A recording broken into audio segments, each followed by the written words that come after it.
Welcome to the Books Bible Study, where we will be reading the entire Bible from Genesis to Revelation.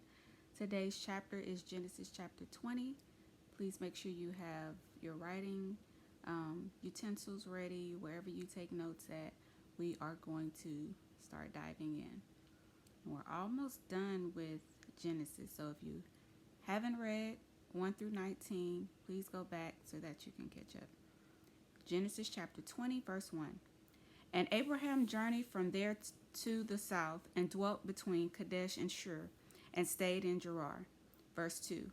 Now Abraham said of Sarah his wife, "She is my sister." And Abimelech, king of Gerar, sent and took Sarah. So here we are in Gerar, where another king, a Philistine, King Abimelech, wants Sarah as well. So 20 years ago in Egypt, Pharaoh saw her beauty and desired her there, right? Do you remember what happened to Pharaoh's house, right? His whole house was plagued and he could not touch her. Why do you think Abraham continues to refer to her as his sister? Do you think that it's a lack of faith? Maybe he doesn't believe he'll be protected, right? If they knew that she was his wife. Sarah is 90 at this point, right? So what is Abimelech's interest in her? She's well past childbearing. She does have a promised son, but I don't think Abimelech knows that. Like, why did he decide to take her? Verse 3. But God came to Abimelech in a dream by night and said to him, "Indeed, you are a dead man because of the woman whom you have taken, for she is a man's wife." So, what's the lesson? It is what kills a man, right? Taking another man's wife. Okay, so find out, fellas, if the lady that you're trying to take is another man's wife. It's a joke, but it's true. Okay, verse 4. But Abimelech had not come near her, and he said, "Lord, will you slay a righteous nation also?" Verse 5. Did he not say to me, "She is my sister"? And she, even she herself, said, "He is my brother." In the integrity of my heart and innocence of my hands, I have done this. Verse 6. And God said to him in a dream, "Yes, I know that you did this in the integrity of your heart, for I also withheld you from sinning against me. Therefore, I did not let you touch her." Okay, so it was divine restraint that kept King Abimelech from touching Sarah. And I'm assuming at this point there was still something about her that had these kings wanting her. Okay, verse 7.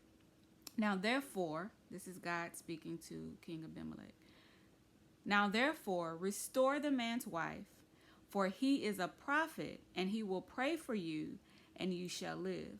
But if you do not restore her, know that you shall surely die, you and all who are yours. So Abimelech could have gotten his entire family killed if he would have made the wrong decision, right? That's why it's important who your king is. And Abimelech needs Abraham's intercession, right? And he also needed to restore Sarah to remove that death penalty. Okay, verse 8. So Abimelech rose early in the morning, called all his servants, and told all these things in their hearing, and the men were very much afraid. Verse 9. And Abimelech called Abraham and said to him, "What have you done to us? How have I offended you that you have brought on me and on my kingdom a great sin? You have done these to me that ought not to be done." Verse 10. Then Abimelech said to Abraham, "What do you have in view that you have done this thing?" Verse 11. And Abraham said, "Because I thought, surely the fear of God is not in this place, and they will kill me on account of my wife." So Abraham, we see, felt that they would kill him because they did not fear God in Gerar. Okay. Verse 12. He says, "But indeed she is truly my sister." She is the daughter of my father, but not the daughter of my mother, and she became my wife. So it wasn't a complete lie, right? But it also was half truth or partial truth, right? She was his, what we would call in today's terms, his stepsister. Okay, verse 13.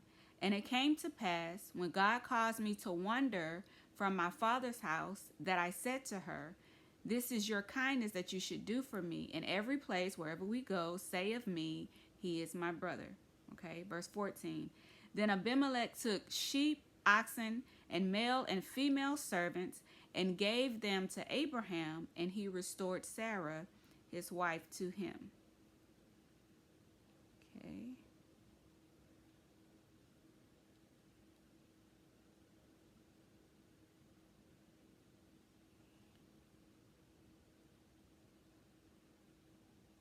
So Abraham is leaving with more gifts.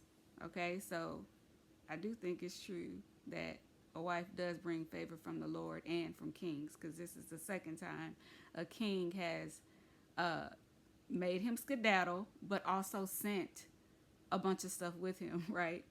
Verse 15.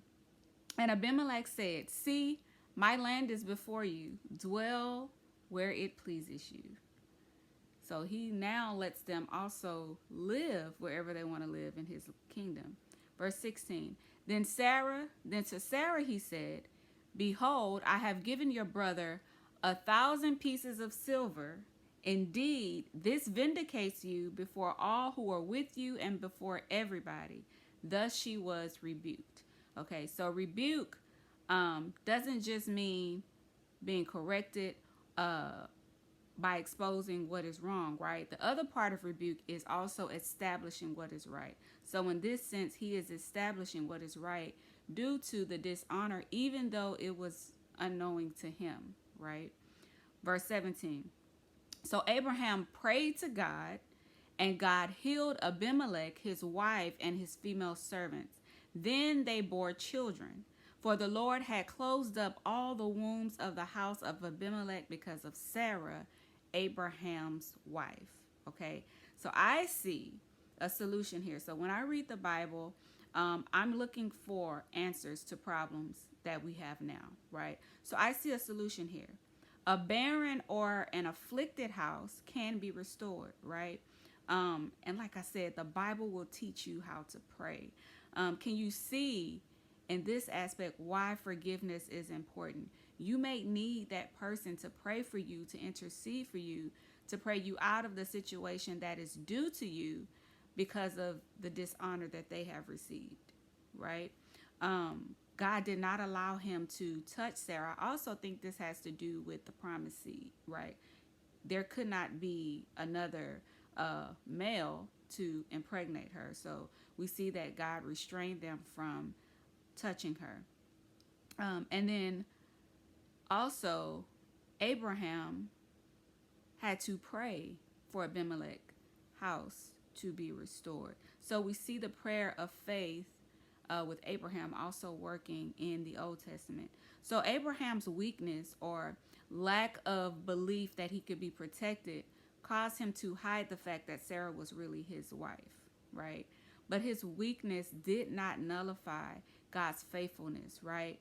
God's purpose. It did not cancel that out. Just like your weakness, when you give it to God, right? It allows him to be faithful to you, right? And to bring those things to pass. It gives him the opportunity to be God, right? And so that concludes this chapter, chapter 20. And so we want to think about that. The things that are maybe unintentional that we have done. If you know about it, and instead of constantly saying that wasn't my intention, if it did in fact afflict someone, then forgiveness is needed, right? And so we don't want to be so focused on like, I didn't do anything. Well, there needs to be an understanding, there needs to be forgiveness, there needs to definitely be prayer as well. And don't take other people's wives or husbands, right? I mean, we kind of see this playing out now in real time, that there's a price for that now. There's like laws about that now. So this was written thousands and thousands and thousands of years ago. So, and you also see the consequence of that is barrenness. Okay. So I don't know if when it happened with Pharaoh, it just said they were plagued. I don't know what their affliction was, but for King Abimelech, their their consequence was barrenness for his entire household, servants as well. Okay, so we will come back with Genesis chapter 21. God bless.